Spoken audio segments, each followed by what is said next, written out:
Welcome to CommercialDrones.fm, the podcast that explores the commercial drone industry, the people who power it, and the concepts that drive it.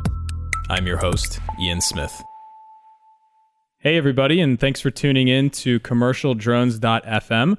I'm Ian Smith, and I'm in San Diego at the Esri User Conference, and joining me today is Devin Humphrey, former Esri and founder and CEO of Flightline Geographics out of Austin, Texas. How's it going, Devin? Hey, it's great. Thanks for joining. Beautiful sunshine and Southern California. You can't beat it. Can't beat it, man. No problem. So we have something in common. We're both from Texas. Yep. And we're really happy to be here. So let's get started. We are at Esri User Conference, so it's a huge GIS conference. Let's start off. Can you tell us a little bit about yourself, maybe your background, how you got into GIS, Okay. And then we'll kind of take into, segue how you got into drones as well. All right, cool. Well, before I got into GIS, I spent a lot of time in the radio business, but I got a degree in geography. But when I graduated from Texas A&M University, GIS hadn't really blossomed yet.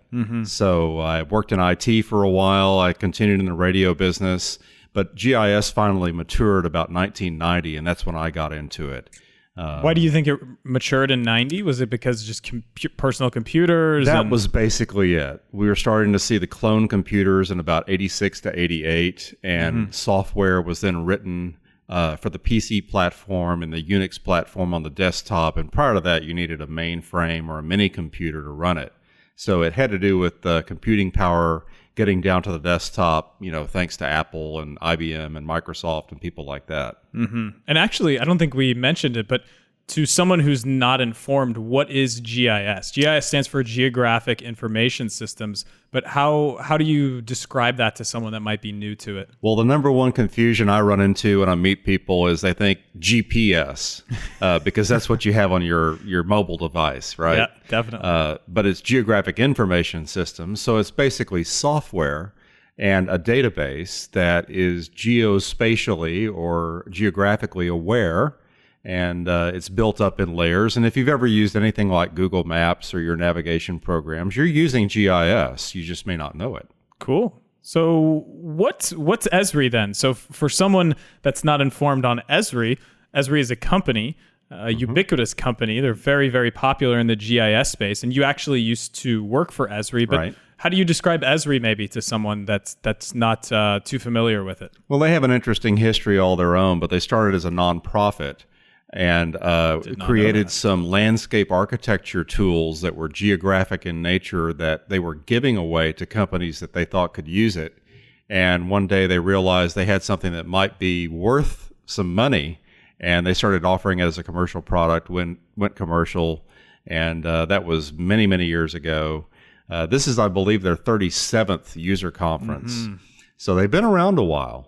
But what's really changed and caused it to grow so much is the computing power, ease of use. We used to be all command lines, so not very many people wanted to dive into that. Used to be a bunch of guys in the industry, and now there's many, many more women involved. So it's really balanced out and become a mainstream technology, not for the consumers necessarily, but you're using the information created from GIS anytime you're using things like Google or Bing or your Apple Maps or whatever. Right. And they've got a product called ArcGIS. I think that's their most popular product. And now it's also in the cloud. So they're leveraging some of the cloud as well to just make this scalable and easily shareable within organizations as well. Right. You're going to have your GIS professionals that are creating the content and the data, and then to share that information with management or the general public, for example. They have the web-based maps that are in the cloud, and anybody with a smart device or on a browser on your laptop can hit those maps and enjoy the data, browse the data. So it's literally in use with thousands and thousands of organizations. There were people here this morning from 130 countries, so obviously all 50 states, and 17,000 people in attendance here in San Diego. Impressive. They found a nice niche back in the 70s and 80s. Oh, definitely. So back to you. How did you find drones? Or rather, did you find drones or did drones find you? What is your experience? How did you get into this? That's what we're here, commercialdrones.fm. Tell us about your drone experience? Well, when I left Esri, I started my own company as an Esri partner, which means we're consultants on the software. Not so much trying to sell the software, but selling information and solutions and training and implementation of the solutions. We have all kinds of clients, and I got involved with a couple of projects. One for the Department of Defense that involved Predator video, and how do we get Predator video into a map environment? So we're not just looking at it on a video player window, we're actually superimposing it on the map. Yes. And this is when we now I'm remembering. So a little bit of background. When I was working in France at Delairtech, we were talking, and one of the topics that got us talking at first was full motion video. Exactly what you're saying now. Yep. It all makes sense. Okay. Please continue. Okay. So full motion video, what that is video taken, in that case, from a Predator, but it could be from a police helicopter or something like that, or somebody monitoring wildfires. It's a special camera that has the geo-enabled information along with the video. And it's not just a moving dot on a map and a video to go with it. It's actual video that you can superimpose over the map and actually have it playing. And obviously what the military does with something like that is they're looking at troops and the enemy and things like that, and the drone loiters up there, and they take that video and they superimpose it over their map information and make their battle plans and things like that. Well, they weren't able to do that initially. They were just looking at video in a window. And so we worked on the project to make it geo-enabled. And so that was our first exposure to drones and what the potential for a drone could be. Now, granted, that's not everybody's going to have a Predator, but the concept of an aerial platform for capturing content was there. And then a little bit later, a year or two later, I was called into a project for the U.S. Forest Service and NIST, where they were doing wildfire monitoring and modeling. And they had purchased a whole bunch of UAVs, some very expensive ones with 10-hour duration, gas-powered, not electric, and had really nice sensors on them, but they hadn't thought about what are we going to do with the data coming off of these sensors for our project, which is kind of important. And so they were kind of in a little bit of a scramble, and they called Devin and they said, can you help us with this? And so we got involved with that one on the data side. And that was even more exposure to drones. A little bit smaller than Predator, but still not your consumer stuff. And that one thing led to another. And then by 2012, here at the Esri UC, or User Conference, the guys from Hawkeye Systems were featured on stage during the big opening session, which is like, it's like watching the Apple Worldwide Developers Conference. It's a big deal. Yeah. And they were featured on stage, and I saw it and got in touch with them. And they made us the U.S. distributor for their technology. So Hawkeye is a drone manufacturer? Right. What kind of drones do they make? Hawkeye were military guys also who had gotten out of the military, but they were given permission by their military defense research arm called DTA, Defense Technologies, to market the autopilot and drone technology for commercial purposes. These guys, this is out of New Zealand. Out of New Zealand. Okay. And so it's a mil-spec system, but the beauty of it, and what was attractive to me, is it uses GIS to fly the plane. So you're not just giving it a bunch of coordinates to fly around. You actually design the flight plan on the map in GIS, and then you can in real time adjust it by watching the map. And so I thought that was really cool, because that's where I'm going to wind up with this imagery anyway. Yeah. And so we got involved with Hawkeye, and these were in the days when there was no FAA commercial model here in the States for doing commercial drone services. So our customers were people like universities and government agencies that could get permits. And that's not very many, really. And so we really kind of started off with the services model of providing drone image service capture rather than trying to sell drones to people, because they couldn't get permits to fly them anyway. Why would you spend thousands of dollars on something you can't use? Yeah. You mentioned two things I want to touch on there.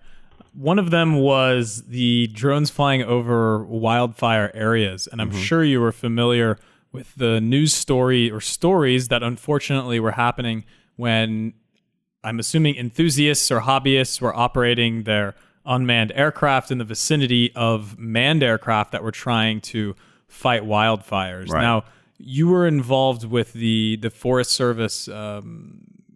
This really wasn't a concern at the time you were operating, and now, like, it's just.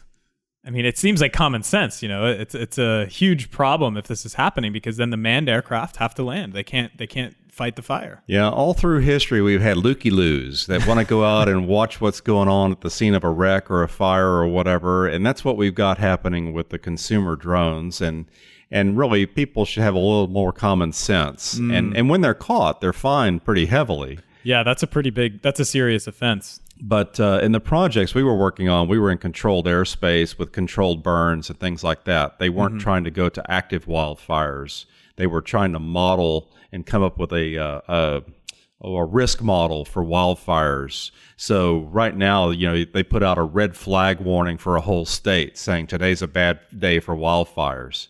Instead, they'd like to put out something more like the severe thunderstorm watch for a particular number of counties with a certain level of threat.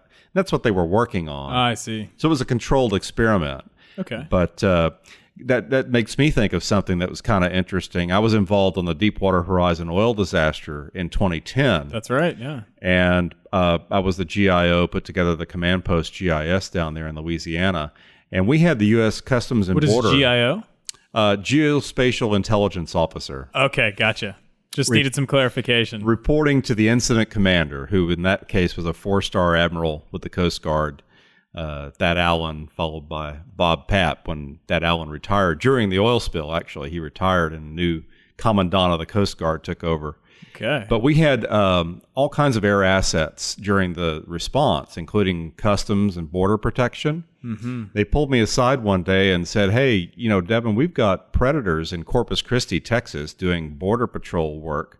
We could be here in 2 hours and tell you where the oil is.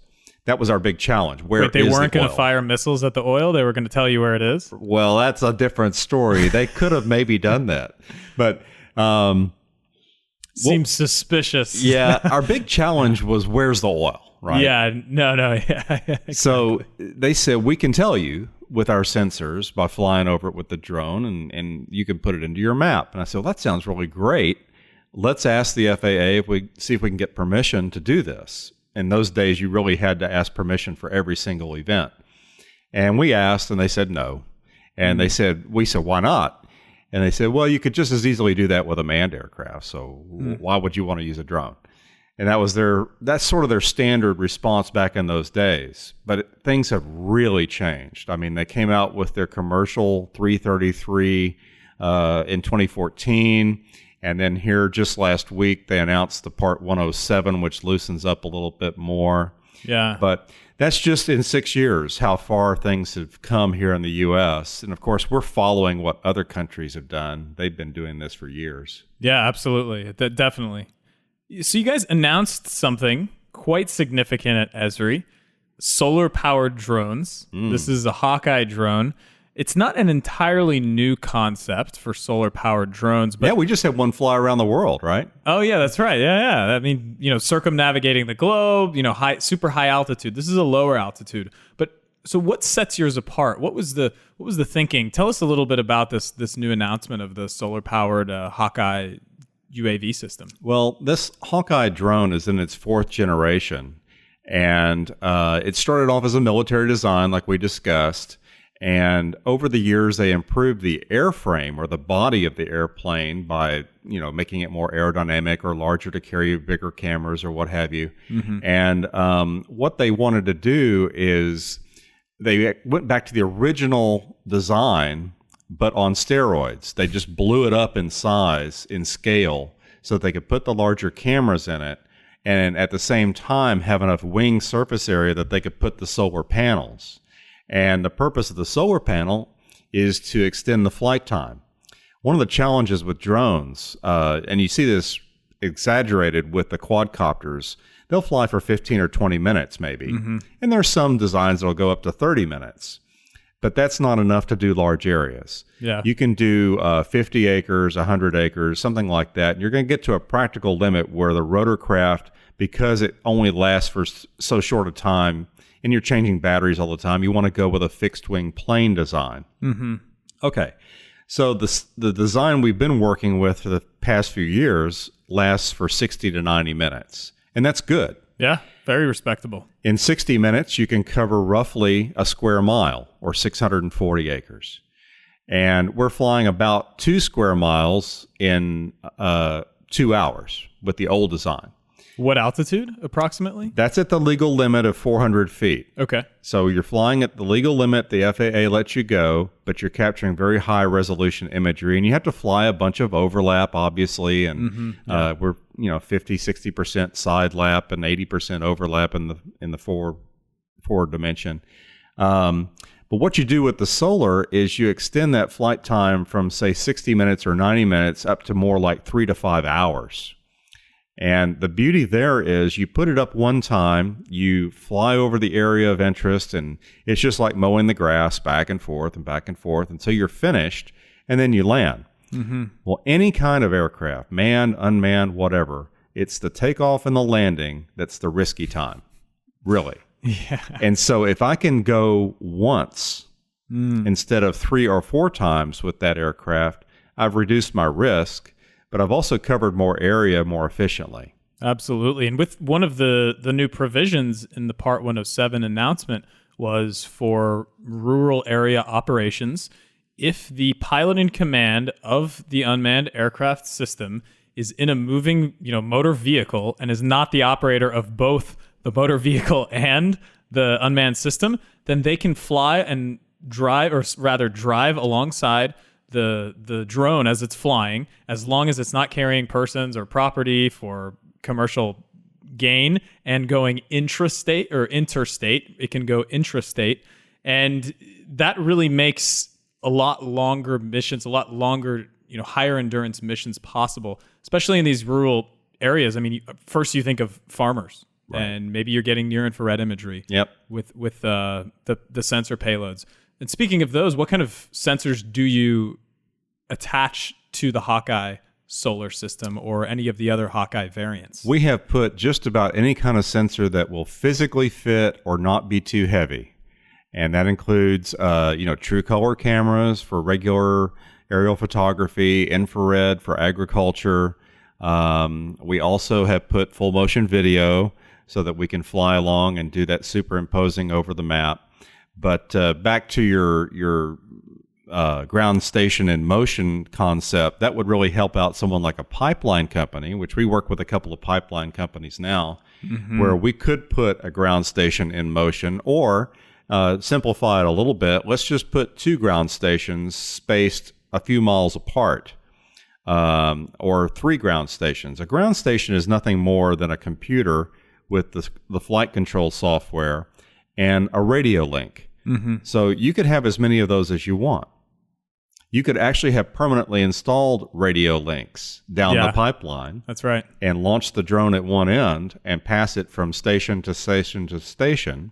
It has to be manned. You have to have a person there to be the visual observer. Exactly, yeah. I was actually going through that. So in that specific scenario, there is a caveat in that the operator, the PIC, the pilot in command of the system, has to, and any of the visual observers, whom are not required anymore, but if there are visual observers in the flight, they are required to maintain constant, that was the key word, visual line of sight with the system at the time. So it doesn't allow you to kind of, kind of piggyback off of each system there. But I think we're slowly getting to that point, and then being able to operate from the moving vehicle and then keeping that data link, if it's based from the pipeline, would be really, really cool. And I think a lot of oil and gas companies would be really happy. Well, as a practical matter, though, there is sort of a limitation, not just the line of sight thing, but with aerial photography in general, you pretty much want to fly during the midday sun hours, say 10 to 2 or 10 to 3, so that you don't have huge shadows in your photography. For photogrammetry and such.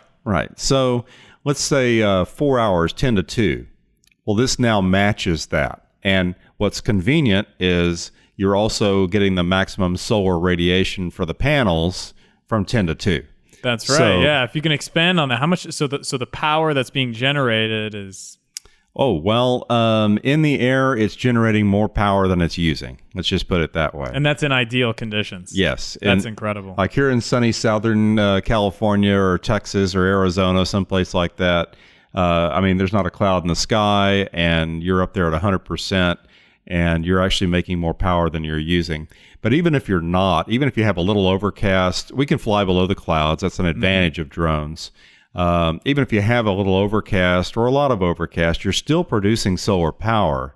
You just might not go the full 4 hours. That's right. But you could extend your duration by 10, 20, 30 minutes. I mean, who knows? Yep. So in these long missions that we're talking about now we're talking about solar panels and multiple hour-long flights in a small unmanned aerial system.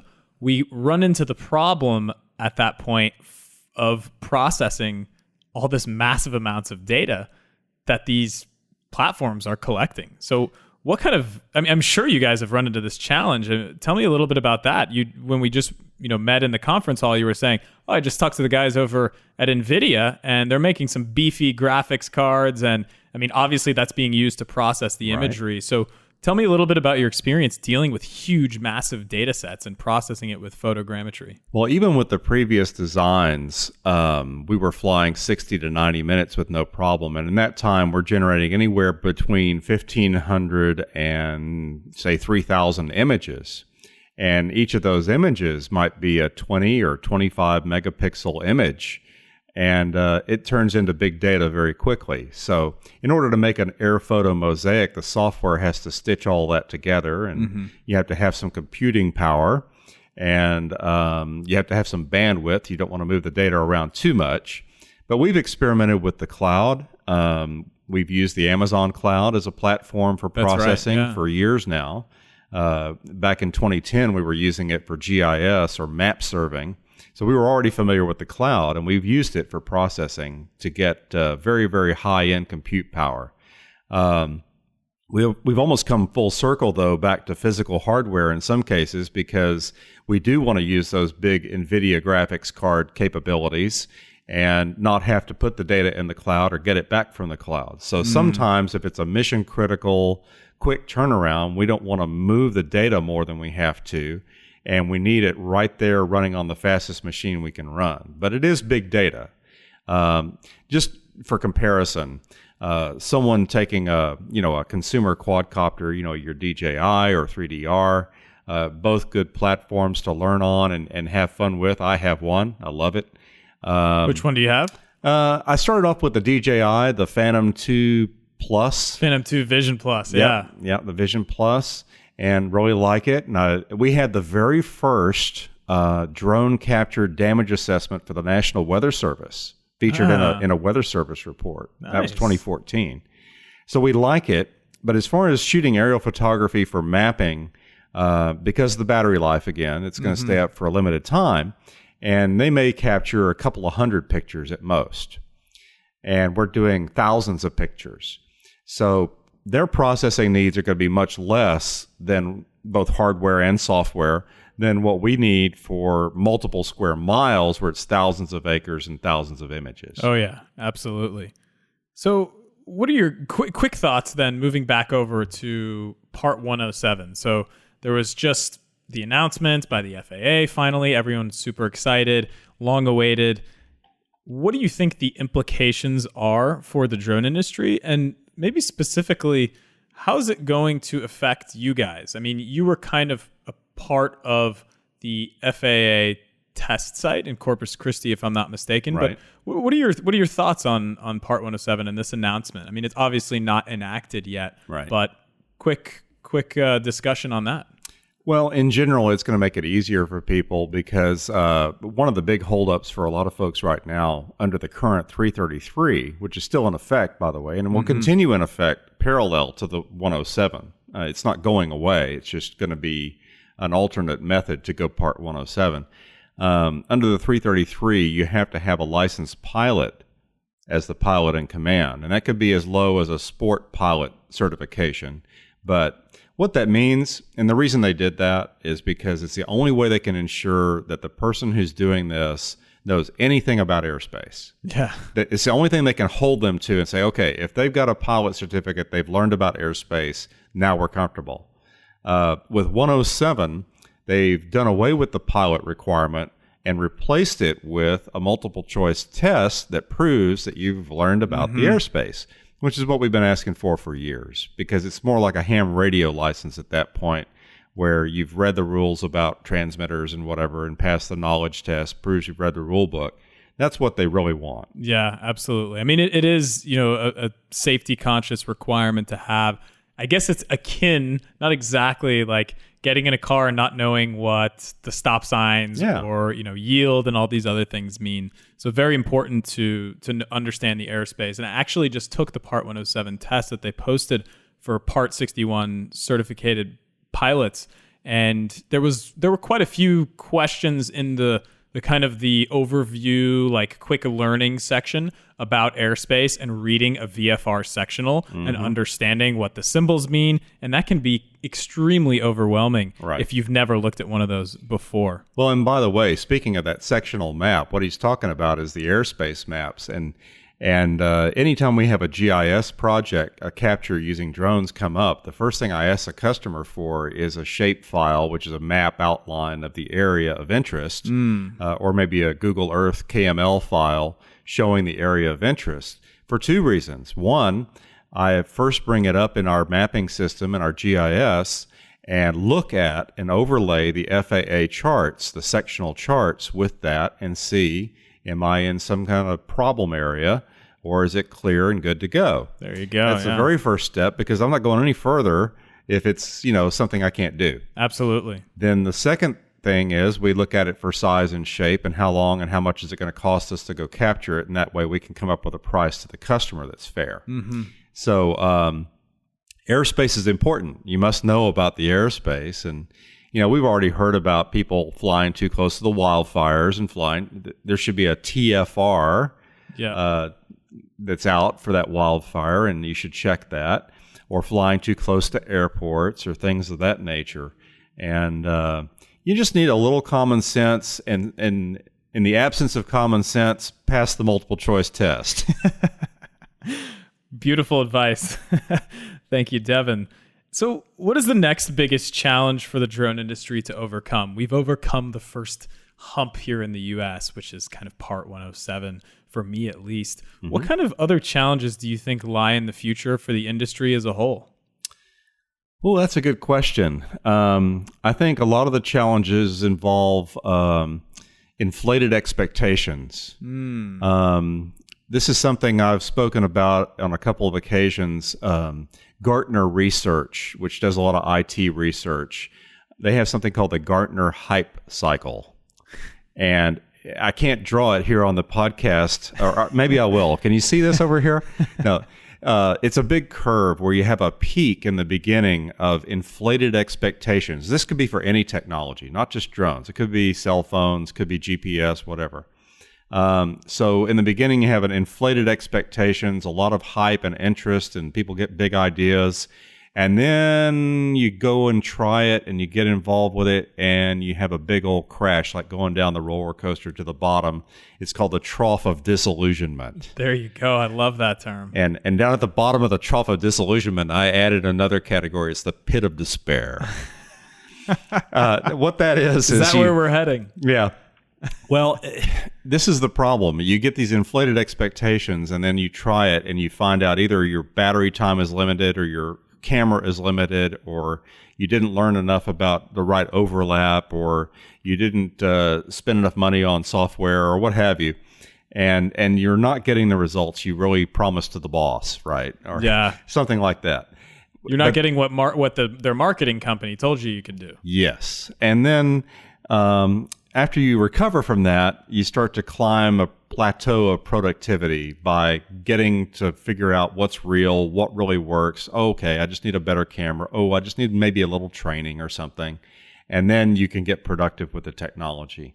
And right now, because the USA is a few years behind other countries like New Zealand or Australia or parts of Europe, they've already been through the pain. And we have the benefit and the opportunity to learn from all those lessons. And so companies like mine that have been involved for a while, why reinvent the wheel? Why go through that pain? We don't have to. Let's learn from those guys and start off on the plateau of productivity. But I'm afraid we're going to have a challenge for the general market here for a little while of a little bit of disappointment and then learning about how to get productive with the tool. Very insightful. I really like that. That's definitely something to be aware of as an industry as a whole. So plateau of productivity. I just love the alliteration there. Plateau of productivity. No, I didn't make that one up, but the pit of despair is mine. Okay, you can have it. We'll let you have that one. We can go ahead and we'll link that up at the bottom of the podcast. So in the last 3 years, the drone industry has progressed by leaps and bounds. What do you see the next 3 years bringing? I mean, we talked about the challenges it needs to overcome. Maybe we can stick to, I don't know, some technology like full motion video, FMV, as you'll hear it or read it rather, abbreviated so many times, is extremely intriguing to me. And I'd love to link up some stuff at the bottom of the podcast as well, because that always, made my mind wander because we don't really have a good consumer or commercial solution of that. Right. It was traditionally military. But what technological innovations do you see the next 3 years bringing? I know we're seeing, obviously, solar panels from what you guys just announced this weekend. And maybe you can kind of elaborate on that just a little bit, or where you hope it could wind up. On your full motion video, FMV, it used to take $1 million camera designed for the military or law enforcement to be able to put out the right kind of data format to be geo-enabled, so to speak. And the reason the cameras were so expensive is not the data format. The reason the cameras were expensive is they were designed to zoom in from way over here, 20 miles over there, and see the bad guys. And that zoom, that optics capability is what drove the price up into that $500,000 or $1 million range. So it was out of reach of most people. What's changed, forget 3 years, this week, what's changed is Esri's now released Drone to Map, which includes a full motion video capability to synthesize the MISB format of full motion video from consumer cameras and consumer drones. Motion Industry Standards Board or something, MISB? That's right. Motion Industry Standards Board. It's a MISB. It's just a data format, which has the geo stuff in it. Yeah. And so what they did is they figured out a way to take the regular HD video off of your drone camera and the flight log off of the autopilot. And in a sort of a post-processing mode back in the office, you put the two together and you wind up magically with MISB that has full motion video. So now you don't need the $1 million camera anymore. You could do it with your consumer quadcopter or a fixed wing like we operate, and you don't have the $1 million investment there. Your price points come way down. Now it's a useful tool. Wow. Okay. So that's a big one. I think we're going to see a lot of surveying companies, engineering companies, large utilities get into UAS. They already Enterprise? are. Right. Gotcha. We're right now doing service contracts for those organizations as they get their feet wet, but many are fully into it. Like PG&E has been doing UAS for quite a while, I understand. And CNN has been experimenting with FAA's permission in operating drones over people for news gathering. So there's going to be more and more of these out there. The key is going to be do it safely and stay away from the airports and stay away from the power lines and things like that. There was a great video posted, I think, last year or the year before of a guy who flew through some fireworks display with his drone. It was really awesome looking, but really dangerous. Oh, yeah. Yeah. You're putting the drone at risk, putting other things at risk there, too. So not just the drone. Wow. Okay. Well, we covered so much stuff. You mentioned the Hawkeye UAS. So you didn't mention, we talked about the Hawkeye UAS with solar panels. When is that available for order? Well, they've just gone into production this month. And if I ordered one today, I would probably get it in about 60 to 90 days. So, this summer. for U.S. and Latin American customers. The current model is still available. The solar panel model will be available. You can also get it without solar panels. If you don't think your projects are going to be that long to justify the extra cost of the solar, then you don't need to go to that cost. What's interesting is the solar panel technology actually comes from Texas. And both of us being Texans, we kind of like that. Yeah. But then they export those to New Zealand, where they're installed in a plane that's shipped back to Texas. Boom. So meta. Oh my goodness. All right. Whoa. That's quite a long trip for those solar panels. Yeah. But it sounds really worth it. So if you guys are interested, you can go ahead and you can contact Devin. You can check out their website at flightlinegeographics.com. You can also follow Devin on Twitter at FlightlineGeo. And any last parting thoughts, Devin?